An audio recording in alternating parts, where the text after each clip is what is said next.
Bismillahirrahmanirrahim. Assalamu alaikum wa rahmatullahi ta'ala wa barakatuhu. Alhamdulillahi rabbil alameen. Wassalatu wassalamu ala rasulihi khatamin nabiyyin wa alihi tayyibin wa ashabi tahirin wa man tabi'ahum bi ihsani ila yaumiddin. Inna asdaqal hadith kitabullah وخير الهدي هدي محمد صلى الله عليه وسلم وشر الأمور محدثاتها وكل محدثة بدعة وكل بدعة ضلالة وكل ضلالة في النار. كلمتان خفيفتان على اللسان ثقيلتان في الميزان حبيبتان إلى الرحمن سبحان الله وبحمده سبحان الله العظيم.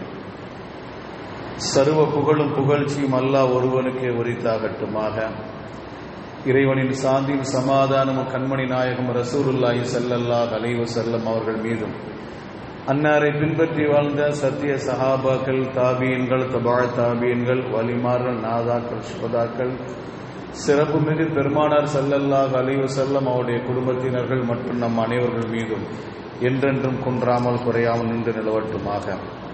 உயிருக்கும் உயிரான உயிரினும் மேலான ஹஜரத்து முத்து முகம்மது ஸல்லல்லாஹு அலைஹி வஸல்லம் அவர்களை கனவிலும் நனவிலும் தரிசிக்கக்கூடிய பாக்கியத்தினையும், மறுமையில் அவர்கள் ஷஃபாத்தை பெறக்கூடிய அரும்பெரும் நசீபையும் வாய்ப்பினையும் வல்ல ரஹ்மான் நம் அனைவருக்கும் தந்தல் புரிவானாக.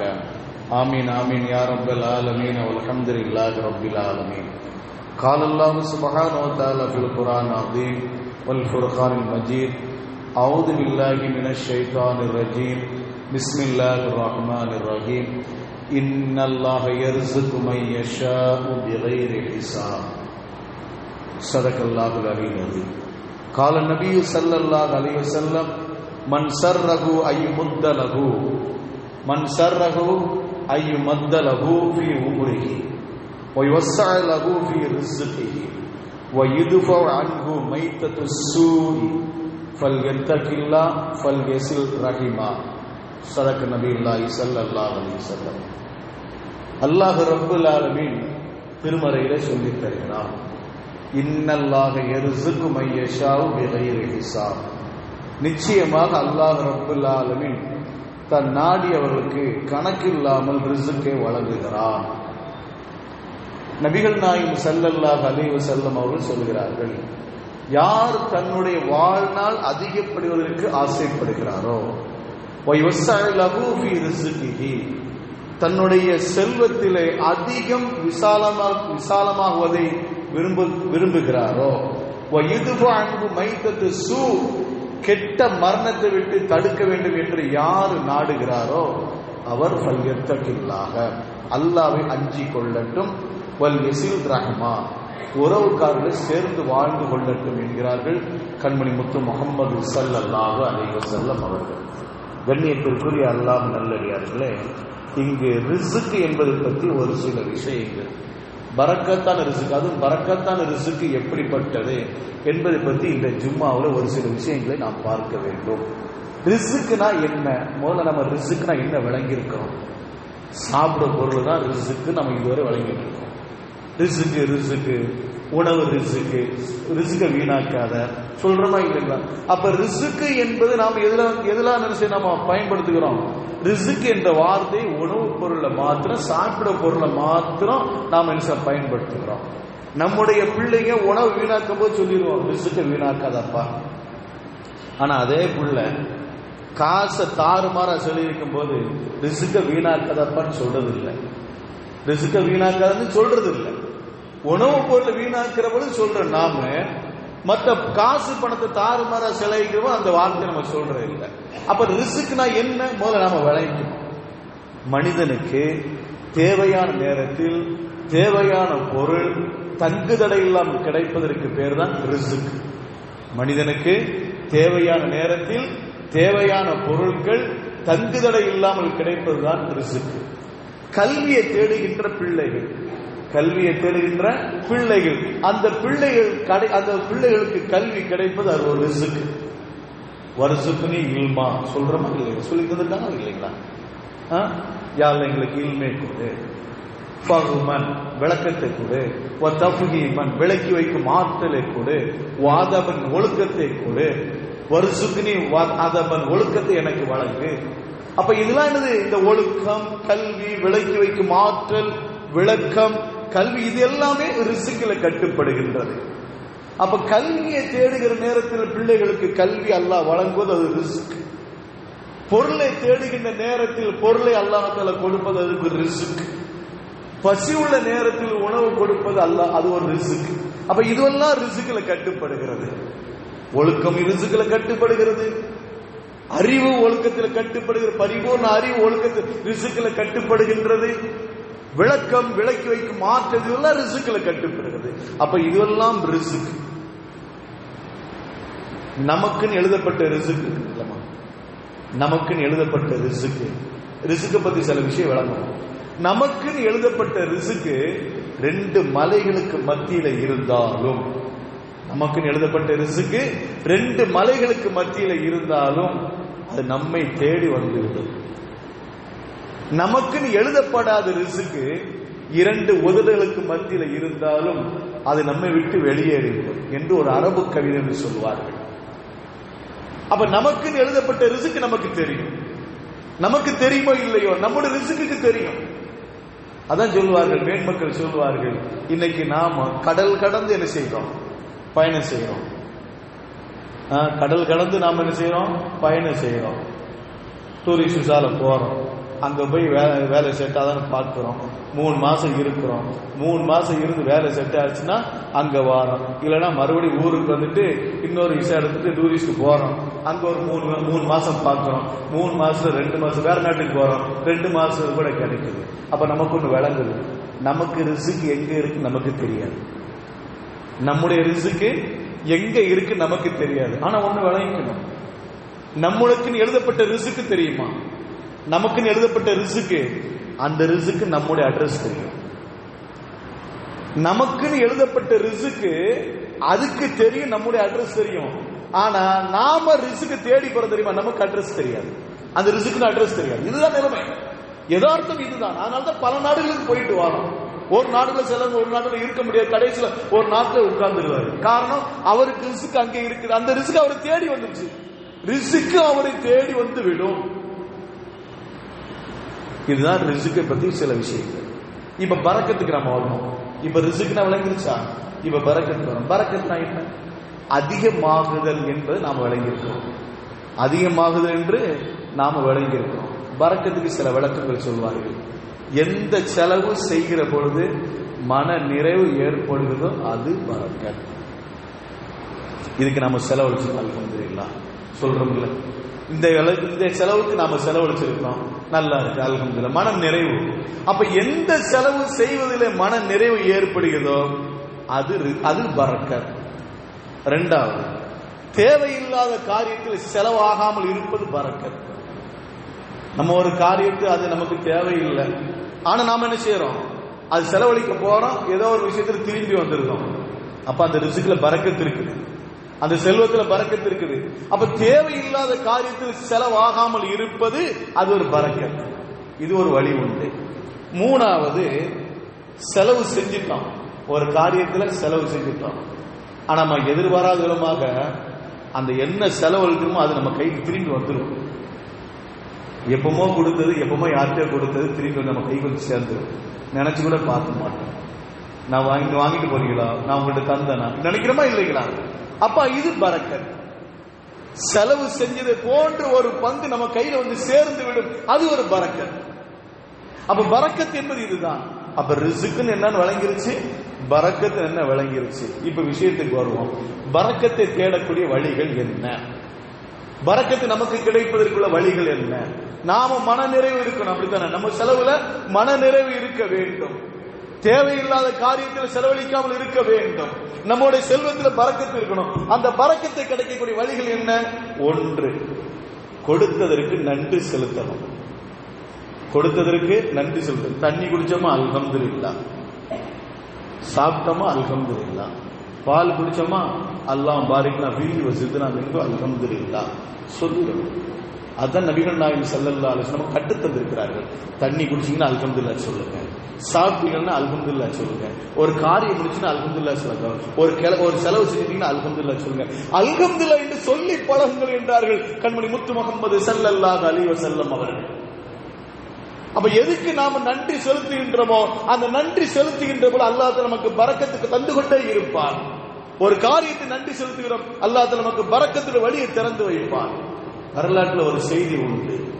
ஹஜ்ரத் மூசா அலைஹிஸ்ஸலாத்து வஸ்ஸலாம் அவர்கள் நிறைய இமாம் உங்களுக்கு சொல்லி தந்திருப்பார்கள், நீங்க கேட்டிருப்பீங்க. ஹஜ்ரத் மூசா அலைஹிஸ்ஸலாத்து வஸ்ஸலாம் அவர்கள் தன்னுடைய மனைவி மக்கள் எல்லாம் அழைச்சிட்டு காட்டுல அப்படியே போய்கிட்டு இருந்தாங்க. இரவு நேரத்தில் போய்கிட்டு இருக்கும் போது அல்லாஹ் ரப்புல் ஆலமீன் உத்தரவு, நபியே என்னோட பேசுவதற்கு தூர் சினா மலைக்கு வாங்க, என்னோட பேசுவதற்கு தூர் சினா மலைக்கு ஒதுங்குங்கிறான் அல்லாஹ். அப்ப ஹஜ்ரத் மூசா அலைஹிஸ்ஸலாம் சொன்னாங்க, யா அல்லாஹ், இருண்ட இரவு காட்டுல போய்கிட்டு இருக்கிறோம், மனைவி மக்கள்லாம் இருக்கிறாங்க, இவங்களை விட்டு போட்டு என்கிட்ட வந்து பேச சொல்றீங்க. அது ஒரு மனிதன், யதார்த்தமான மனிதன் அதுதானே, அவங்களெல்லாம் என்ன செய்யறது, அவங்கள யார்கிட்ட ஒப்படைச்சிட்டு வருதுன்னு கேட்கிறாங்க. அப்ப அல்லாஹ் சொன்னா, நபியே உன் காலுக்கு முன்னால குனிஞ்சு பாருங்க, ஒரு பாறை இருக்கா.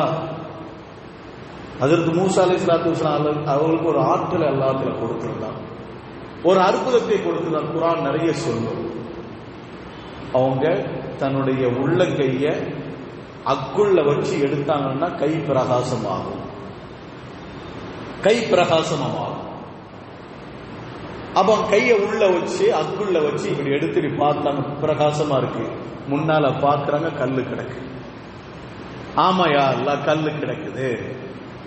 அந்த கல்லை எடு, கொஞ்சம் அந்த பாறைய உன் கையில இருக்க கைத்தடி கொண்டு அடி என்று சொன்னான் அல்லாஹ். அவங்க கைத்தடிக்குன்னு ஒரு பாக்கியத்தை அல்லாஹ் தஆலா கொடுத்தான்.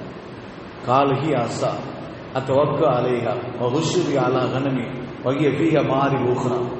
நிறைய சொல்றான் அல்லாஹ் தஆலா. மூசா அலைஹிஸ்ஸலாம் சொன்னாங்க, அல்லாஹ் கேட்டான், உமா தில்க பி யமீனிக யா மூசா, மூசா உன் கையில என்ன இருக்குது, உன் கையில என்ன இருக்குது. காலஹி ஆசா, மூசா அலைஹிஸ்ஸலாம் சொன்னாங்க, உன் கையில இருக்க ஆசா ஒரு கைத்தடி, அந்த கைத்தடியை கொண்டு நான் என்ன செய்வேன், இலை தலை பறித்து ஆடுகளுக்கு கால்நடைகளுக்கு போடுவேன் அப்படி நிறைய சொல்றாங்க. அல்லாஹ் குர்ஆன்ல வரிசையா சொல்றான். அடுத்து அல்லாஹ் சொல்றான், நபி அவன் கையில இருக்க கைத்தடி கொண்டு அடி என்று சொல்கிறான், அந்த கைத்தடியை கீழே போடு என்று சொல்கிறான். கீழே போட்டோட அது பாம்பாக மாறுது, எடுக்க பயப்படுறாங்க, எடுக்க சொன்னா மறுபடியும் கைத்தடியா மாறிச்சுன்னு வேற வரலாறு. இப்ப அந்த கைத்தடிக்கு ஒரு பாக்கியம் இருக்கு, நாம விளங்கிக்கணும். அந்த கைத்தடியை கொண்டு அல்லாஹ் தஆலா என்ன சொல்றான், முன்னால் இருக்க பாறையை அடி என்று சொன்னான். ஹஜ்ரத் மூசா அலைஹிஸ்ஸலாத்து வஸ்ஸலாம் அடித்தார்கள், அந்த பாறை ரெண்டா போச்சு, அந்த பாறை ரெண்டா போச்சு. மறுபடியும் அல்லாஹ் சொன்னான், நபியே அந்த ரெண்டா போன பிளந்த பாறையில் ஒரு பகுதி அடி என்று சொல்கிறான், அது ரெண்டா போச்சு. அடிச்சாங்க, ரெண்டா போச்சு. அந்த ரெண்டுல ஒரு பகுதி அதையும் அடி என்று சொன்னார்கள்.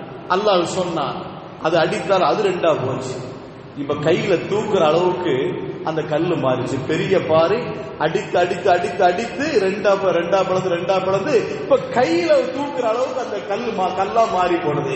இப்போ அல்லாஹ் தஆலா சொன்னான், நபியே உன் கையில இருக்கின்ற பாறை மறுபடி தட்டு என்று சொல்கிறான், கையளவுக்கு இருக்கின்ற அந்த கல்லை ஒரு தட்டு என்று சொல்கிறான். அது அடித்தார்கள், அது ரெண்டா பிளந்த உடனே அதுல இருந்து ஒரு புழு, அதுல ஒரு புழு வாயில ஒன்றை கவ்வி கொண்டு அப்படியே வெளிவருகிறது.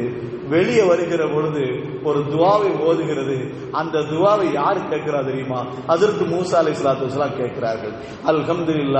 அல்ஹம்துலில்லாஹில்லதி யரானி வ யஸ்மா கலாமி வ யذ்குருனி வ யர்ஃபுனி மகானி வ யஸ்மா கலாமி வ யذ்குருனி வலா யன்சானி. இந்த துவா ஓது. அது வேற மாதிரி வரும். சுபஹான மையரானி வ யஸ்மா கலாமி வ யாரிகு மகானி வ யذ்குருனி வலா யன்சானி. அந்த புழு வாயில கவ்விக்கொண்டு அந்த உணவை கவ்விக்கொண்டு அது வெளியே வருகிறது.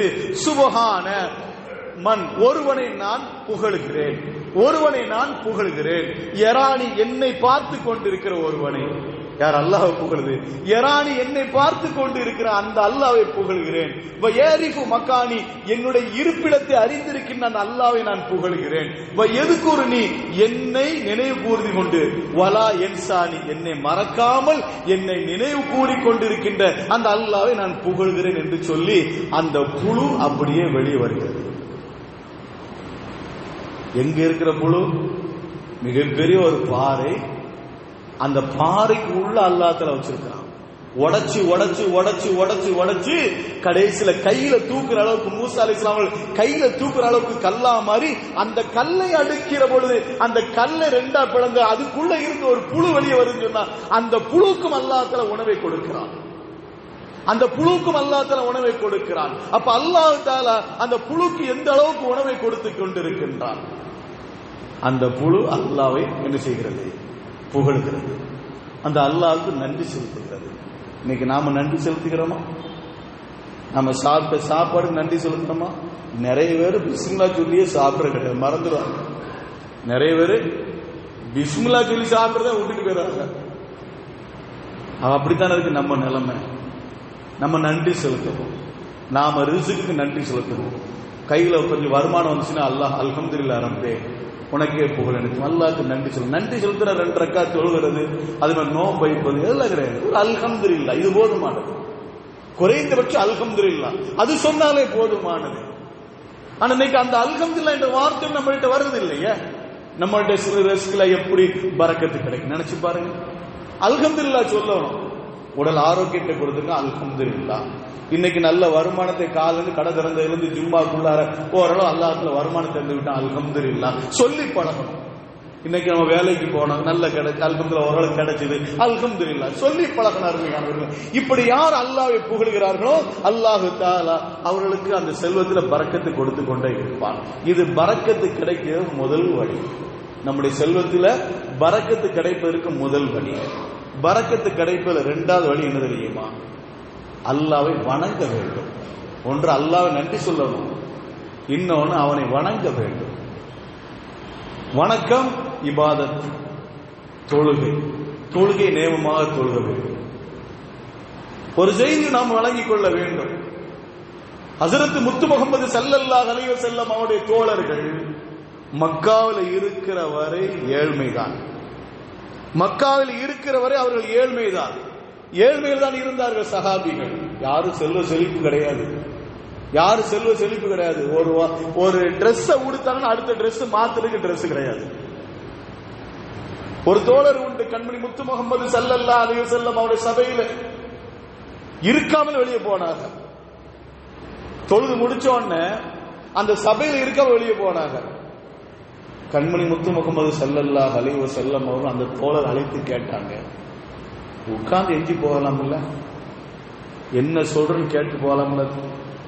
இன்னைக்கு நம்ம நிறைய பேர் அப்படித்தானே, ஜும்மா பயான் கூட வர்றது கிடையாது. குதுபால ஏறி கீழே இறங்கும் போது நிறைய பேர் வந்து நிக்கிறாங்க. எப்போ வந்து நிக்கிறாங்க? குதுபால இமாம் தானே அவர் இன்னொரு இப்பதான் ஆரம்பிச்சு 12:50 ஆரம்பிச்சிருக்கிறாரு. அவர் எப்படி 1:30 மணி வரை அப்படி இழுத்துக்கிட்டே இருப்பாரு. அதுக்கு பிறகு 1:35 வரை குதுபா ஓதுவாங்க. எல்லாம் நம்ம வந்து இப்பவுமே நம்ம வந்து குளிக்க ஆரம்பிச்சோம். இமாம் அல்ஹம்துலில்லாஹ் ரப்பில் ஆலமீன் என்று சொல்லி பயான் ஆரம்பிக்கும் போது நிறைய பேர் குளிப்பாங்க. நாம இமாம் பயான் முடிக்கிறதுக்குள்ள நம்ம குளிச்சுட்டு பள்ளியாசலுக்கு போயிடலாம் சொல்லி நிறைய பேர் எண்ணம் இருக்குது. அப்ப பயான் ஆரம்பமே குளிக்கிறதுக்காண்டி தான் அவங்களுக்கு. ஏன் நல்ல விஷயத்தை கேட்பதற்கு நமக்கு என்ன செய்யலாம், எண்ணங்கள் வருவதில்லை. வாரத்தில் ஒரு நாள் மார்க்கத்தை பற்றி பேசப்படுகிறது, வாரத்தில் ஒரு நாள் மார்க்கத்தை பற்றி பேசப்படுகிறது, தீனை பற்றி சொல்லப்படுகிறது. என்ன சொல்றான்னு நான் காது கொடுத்து கேட்கணும். என்ன சொல்ல போறாங்க இமாம்கள், என்ன சொல்ல போறாங்க? நல்ல விஷயத்தான சொல்ல போறாங்க. ஒரு நல்ல விஷயத்தை ஒரு தடவைக்கு 2 தடவைக்கு 3 தடவைக்கு மேல நாம சொல்ல சொல்ல நம்ம கேட்க நம்மளோட உள்ளத்துல குத்துமா இல்லையா? அதை வச்சு நாம நல்வழிக்கு திருந்தலாமா இல்லை, என்ன வரணுமா இல்லைங்களா? அப்ப என்ன செய்யணும்? பயானுக்கு முன்னாடி வரணும். சரி, விஷயத்துக்கு வருவோம். ஹஜ்ரத் முத்து முஹம்மது ஸல்லல்லாஹு அலைஹி வஸல்லம் அவருடைய சபையில ஒரு மனிதர் தொழுது முடிச்சுன்னு ஓடிடுவாங்க. ரசூலுல்லாஹ் அந்த சஹாபி அழைச்சி சொன்னாங்க, என்ன வேணும், ஏன் இவ்வளவு அவசரமா போறீங்க, ஏன் இவ்வளவு அவசரமா போறீங்க? யா ரசூலல்லாஹ், உங்களுடைய பயானை புறக்கணிக்க நோக்கம் எனக்கு இல்லை, உங்களுடைய பயானை உபதேசத்தை புறக்கணிக்க நோக்கம் எனக்கு இல்லை யா ரசூலல்லாஹ். நாம விட்டுட்டு போறேன்னு இந்த கவலை எனக்கு இருக்குது. உங்க பயான உங்க உபதேசத்தை விட்டுட்டு போறேன்னு என்ற கவலை தான் என் உள்ளத்துல இருக்கு. யா ரசூலல்லாஹ், எனக்கு சந்தோஷம் இல்லை. உங்களை விட்டு போறது, உங்களோட பயான விட்டு போறது எனக்கு சந்தோஷம் இல்லை. அதையும் மீறி நான் போகிறேன் என்று சொன்னால் யாரும் சொல்ல என்ன காரணம் தெரியுமா? என்கிட்ட இருக்க ஒரே ஒரு ஆடை தான், எங்கிட்ட இருக்க ஒரே ஒரு ஆடை தான், என் மனைவிக்கு எனக்கும் சேர்த்து ஒரு ஆடை தான். நான் தொழுகைக்கு வந்து அந்த ஆடை உடுத்திட்டு பள்ளியாசலுக்கு வருவேன். என் மனைவி குழிக்குள்ள உட்கார்ந்து இருப்பாங்க, டிரெஸ் இல்லாம குழிக்குள்ள உட்கார்ந்து இருப்பாங்க. ஃபஜ்ருடைய தொழுகை தொழுகிட்டு உடனே அது கலாவாக்கு முன்னாடியே நான் போயிருவேன். நான் குழிக்குள்ள இறங்கிடுவேன். எனக்குள்ள ஆடையை தூக்கி என் மனைவிட்ட கொடுத்து நான் குழிக்குள்ள உட்கார்ந்துக்கிடுவேன். யார சொல்லலாம்? வறுமை. யார சொல்லலாம்? வறுமை. மாத்து டிரெஸ் வாங்குறதுக்கு வழி இல்லை, மாத்து டிரெஸ் இல்ல, இன்னொரு டிரெஸ் என் மனைவிக்கு எனக்கு தனித்த டிரெஸ் வாங்குறது கூட எங்களுக்கு வழி இல்லை. யார சொல்ல? அந்த அளவுக்கு நான் வறுமையா இருக்கும். இது சாக்குல அந்த சகாபி கேட்டாங்க, எங்களுக்காண்டி துவா செய்கிறேன், செல்வத்துக்காண்டி துவா செய்யணும் ஒரு வார்த்தை சொன்னாங்க. அது ஒரு பக்கம் இருக்கு. எல்லா சகாபியின் நிலைமை அதுதான். இந்த சகாபி ஒரு சகாபியோட நிலைமை மாத்திரமல்ல, அனைத்து சகாபியோட நிலைமையும் இப்படித்தான். டிரெஸ் கூட கிடையாது. மஸ்ஜித் நபவியில திண்ணை தோழர்னு ஒரு தோழர்கள் உண்டு. சில தோழர்கள் ரசூலுல்லாஹ் ஆரம்பிக்கும் போது அந்த மதரசா ஆரம்பிக்கும் போது 4 பேர் இருந்தாங்க. ஆனா ரசூலுல்லாஹ் மௌத்தாகிற நேரத்தில் 200 சொச்ச மாணவர்கள் திண்ணை தோழர் அஸ்ஹாபு சுஃபான்னு சொல்லுவாங்க. அந்த தோழர்கள் அதிகமானவர்களுக்கு சரியான ஆடை கிடையாது, கிழிஞ்ச ஆடை. தங்களுடைய மானமத்தை மறைப்பதற்காண்டி ஒருவர் இன்னொருவரோடு சேர்ந்து கொண்டிருப்பார்களாம், மான வெளியே தெரியக்கூடாது. அப்ப எல்லா தோழர் நிலைமை இப்படித்தான். சரி, விஷயத்துக்கு வருவோம். மக்காவில் இருக்கிற பொழுது கண்மணி முத்து முகம்மது ஸல்லல்லாஹு அலைஹி வஸல்லம் அவருடைய தோழர்கள் நிலைமை ஏழ்மை. என்னைக்கு மதீனாவுக்கு போனார்களோ, மதீனாவுக்கு போன சில வருடங்கள்ல அல்லாஹ் தஆலா அவர்களுக்கு செல்வத்தை அள்ளி கொடுத்தான். காரணம் என்ன தெரியுமா? மதீனாவுக்கு போன பிறகுதான் தொழுகை கடமையாக்கப்பட்டது. ஹிஜ்ரி 2 தான் தொழுகையை கடமையாக்கப்பட்டது. அதுக்கு முன்னால் ஒரு தொழுகை என்பது கிடையாது. மக்காவில தொழுகை என்பது கிடையாது. 13 ஆண்டுகள் கண்மணி முத்து முகம்மது ஸல்லல்லாஹு அலைஹி வஸல்லம் அவர்கள் அங்கே பிரச்சாரம் செய்தார்கள், இஸ்லாத்துக்கு வந்தார்கள். அங்கே தொழுகை இல்லை. மதீனாவுக்கு போன 2வது வருஷத்துல தொழுகை கடமையாக்கப்பட்டது. எப்போ அந்த சஹாபிகள் இபாதத்தில் சேர்ந்தார்களோ, அல்லாஹ்வை வணங்கினார்களோ, அல்லாஹ் அள்ளி கொடுத்தான், செல்வத்தை அள்ளி கொடுத்தான். வரலாற்றில் இப்படி ஒரு செய்தி பதிவுபடும். ஹஜ்ரத் பிலால் ரலியல்லாஹு தஆலா அன்ஹு அவர்கள் கடன் வாங்கியிருந்தாங்க, சில கடன்கள் வாங்கியிருந்தாங்க. கடன் தொகை அதிகமா போச்சு. அப்போ ஒரு நாள் கடன் கொடுத்த யூதன் வந்து சொன்னான்,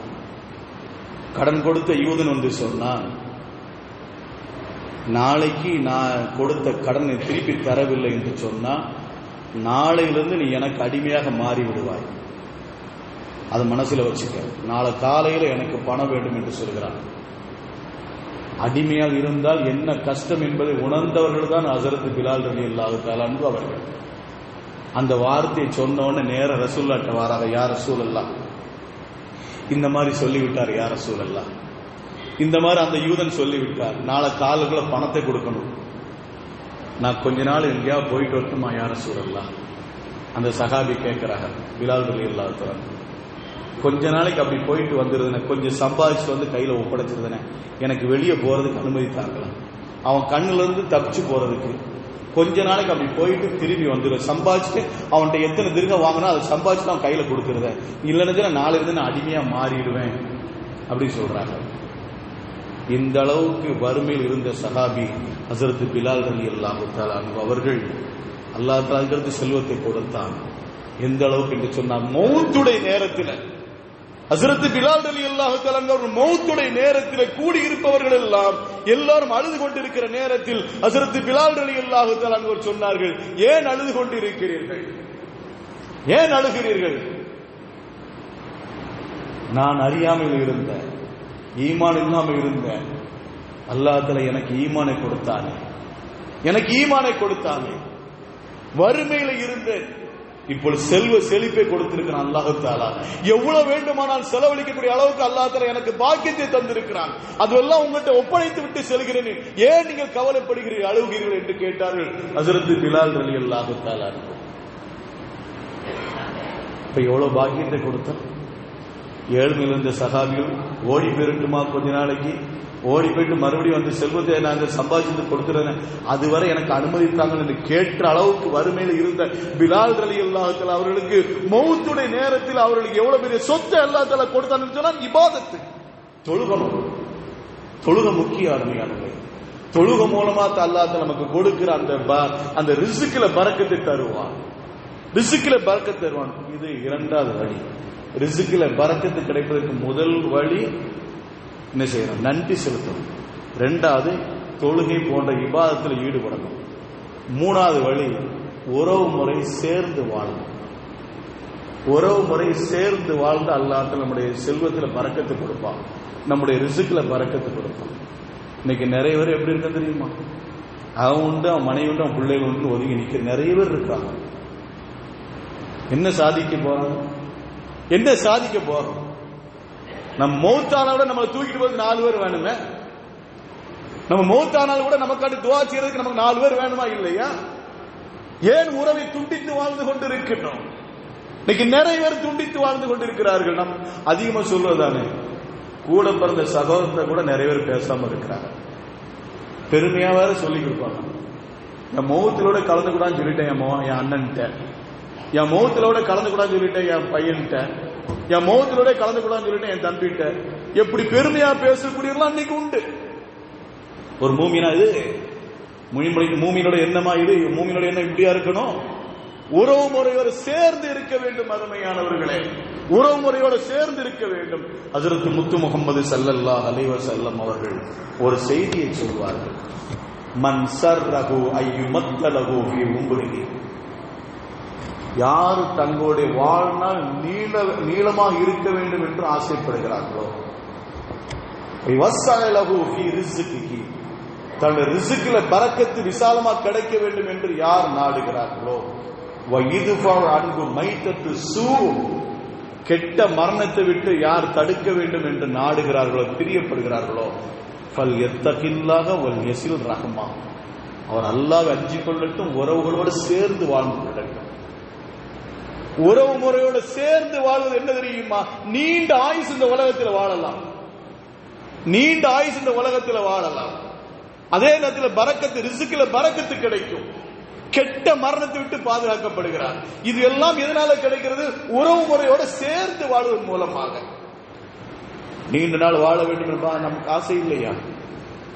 இன்னைக்கு யாரு அறுப்பாயுசுல போன ஆசைப்படுவோம்? நினைச்சு பாருங்க. நீண்ட நாள் வாழ வேண்டும் ஆசைப்படுறோமா இல்லைங்களா? அப்ப உறவு முறையை சேர்ந்து வாழணுமா இல்லைங்களா? ஹஜ்ரத் ஆதம் அலைஹிஸ்ஸலாத்து வஸ்ஸலாம் அவர்கள் ஒரு செய்தி ஒன்று சொல்வார்கள். ஆதம் அலைஹிஸ்ஸலாத்து வஸ்ஸலாம் அவர்களை படைத்த பிறகு அவர்கள் தும்மினார்கள். அச்சு என்று தும்மி, நம்ம தும்முறமா இல்லைங்களா? தும்முன உடனே அல்ஹம்துலில்லாஹ் என்று சொன்னார்கள் ஹஜ்ரத் ஆதம் அலைஹிஸ்ஸலாம். வரலாறு இதுவரை பதிவு செய்யப்படுகிறது. தும்முனாங்க. முதல்ல எஞ்சோன்னா அது படைத்த உடனே தும்மல் வந்தது, அல்ஹம்துலில்லாஹ் என்று சொன்னார்கள், அல்லாஹ்வை புகழ்ந்தார்கள். இரண்டாவது அல்லாஹ் தஆலா ஹஜ்ரத் ஆதம் அலைஹிஸ்ஸலாத்து வஸ்ஸலாம் அவர்களை பார்த்து, நீங்க போய் மலக்குமாருக்கு சலாம் சொல்லுங்க என்று சொன்னார்கள். மலக்குமார்கிட்ட சலாம் சொன்னார்கள். அலைக்கும் சலாம் என்று அவர்கள் மலக்குமாரும் பதில் சொன்னார்கள். அதற்கடுத்து அல்லாஹ் தஆலா உலகத்தில் பிறக்கக்கூடிய எல்லா மக்களையும் ஆதம் அலைஹிஸ்ஸலாத்து வஸ்ஸலாம் முதற்கொண்டு, ஆதம் அலைஹிஸ்ஸலாத்து வஸ்ஸலாம் இருந்து உலகத்தில் கடைசி குழந்தை, கியாமத் நாள் சமீபத்தில் பிறக்கக்கூடிய கடைசி குழந்தை வரை அல்லாஹ் தஆலா எல்லாத்தையும் ஆலமுல் அர்வாஹ் என்று சொல்லப்படக்கூடிய அந்த உலகத்தில் ஒன்று சேர்த்தான். நாம் கூட ஒன்று சேர்ந்தோம். அப்ப அல்லாஹ் தஆலா கேட்டான், அல்லாஹ் தஆலா அலஸ்து பிரப்பிக்கும், நான் உங்கள் ரப்பாக இல்லையா என்று கேட்டான். காலு பலா, ஆமா நீங்கள் ரப்பு தான் என்று சொன்னோம். யார் யாரெல்லாம் அந்த ரப்பு தான் என்று சொன்னோமோ அவர்கள மூமினாக இருப்பார்கள். யார் யார் இந்த பதில் சொன்னோமோ அவங்கள மூமின். இன்னைக்கு நாம அல்லாஹ்னால் நம்ம பதில் சொன்னோம், அதனால் மூமினா இருக்கிறோம். இதெல்லாம் பார்த்தார் ஹஜ்ரத் ஆதம் அலைஹிஸ்ஸலாத்து வஸ்ஸலாம். பார்த்த உடனே அதுல ஒரு பிரகாசமான ஒரு ஒளி தெரிஞ்சது. அந்த ஒளி யார் என்று கேட்டார்கள். அதுதான் தாவூத் அலைஹிஸ்ஸலாத்து வஸ்ஸலாம் என்று சொன்னான் அல்லாஹ். அதான் தாவூத் அலைஹிஸ்ஸலாம். அவருக்கு எத்தனை ஆசை அந்த உலகத்தில் வாழ்வாரு கேட்டான் அல்லாஹ். அல்லாஹ்வை கேட்டார் ஆதம் அலைஹிஸ்ஸலாம், யா அல்லாஹ், அந்த பிரகாசமான ஒளி நான் பார்க்க ஆசையா இருக்குது, அந்த ஒளி இந்த உலகத்தில் எத்தனை நாள் வாழும் என்று கேட்ட பொழுது 40 ஆண்டுகள் வாழும் என்று சொன்னார் அல்லாஹ் ரப்பல் ஆலமீன். இப்ப ஹஜரத் ஆதம் அலைஹிஸ்ஸலாம் சொல்றாங்க, யா அல்லாஹ், இவ்வளவு பிரகாசமான ஒளியை படைத்த தாவூத் அலைஹிஸ்ஸலாமுக்கு ஆயுஷ் ரொம்ப கம்மியா இருக்குது, அவருக்கு என்னுடைய வயசுல இருந்து ஒரு 60 வயசு சேர்த்து கொடு என்று சொன்னார்கள். 100 வயசு வாழட்டும், என் வயசுல இருந்து 60 வயசு கழிச்சு அவர்கிட்ட கொடுத்துடுறப்ப என்று சொன்னார்கள். அல்லாஹ் அதெல்லாம் ஏற்றுக்கொண்டார். இந்த உலகத்தில் அவர் அனுப்பப்படுகின்ற பொழுது 1000 ஆண்டுகள் இந்த உலகத்தில் நிம்மதியா வாழுங்கள் என்று அல்லாஹ் தஆலா சொல்லி அனுப்பினார்.